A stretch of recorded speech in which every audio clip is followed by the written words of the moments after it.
Hi guys, magandang araw. So, panibagong araw, panibagong pagluluto po ulit tayo.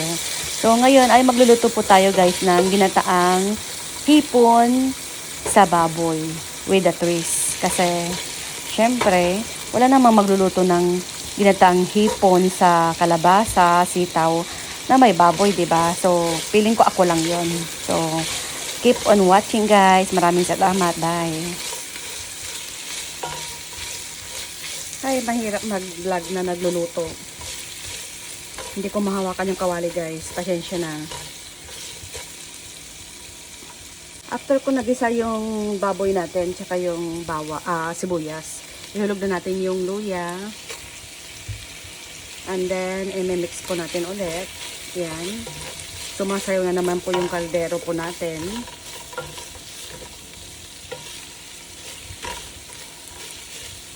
Wala kasi akong cameraman, tagahawak. So, igisa-gisa lang natin yan, guys.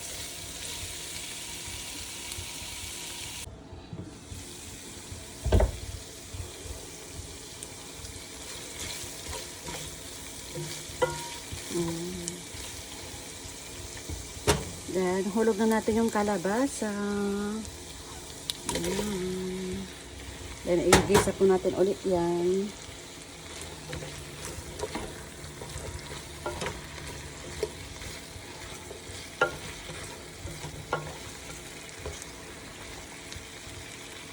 Konting gisa lang guys. Then uhuhulog ko ngayon yung hipon natin. Ayan. Yung hipon po natin.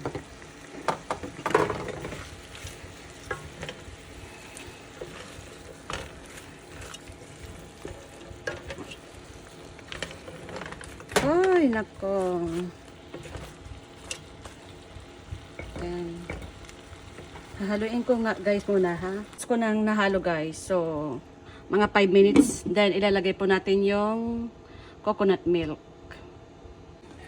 So, yan. Pwede natin ihulog yung ano natin. Gata.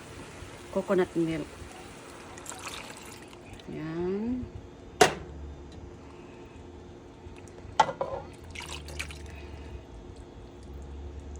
Mix natin.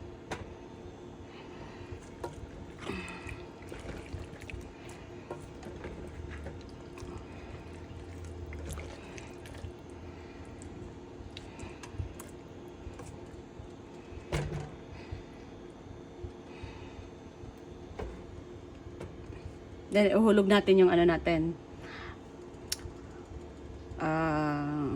Anong tawag ba yan? Yung ano?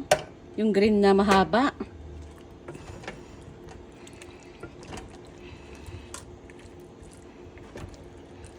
Sitaw. Yun. Ihulog natin yung sitaw natin. Ayan. Sayang kasi to.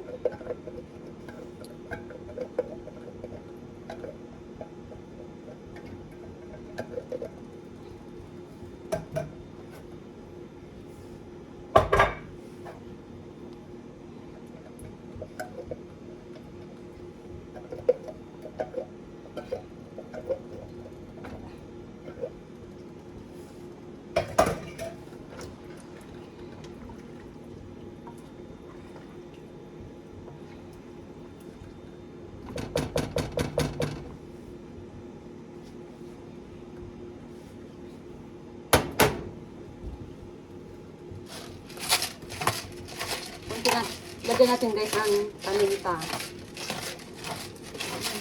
Paminta.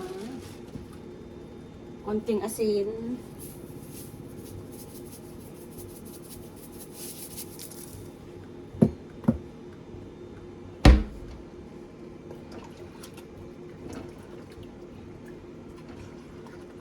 So, hindi ko siya lalagyan ng tubig dahil pagtutubig siya, tapos mawawala yung gata ng ano, yung creamy ng gata guys. Kaya hindi ko siya lalagyan ng tubig. So, ito yung ano natin. Lagyan natin ng 3 pirasong ano, sili. Then, ihuhulog po natin yung sitaw. Ayan yung sitaw.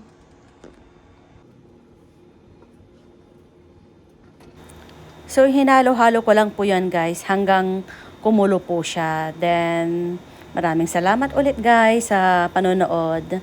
Bye!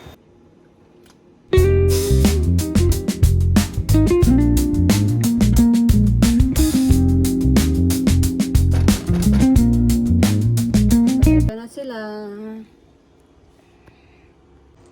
So, ayan. Pakukulan natin yan guys. So, ito na guys, luto na siya. Yan.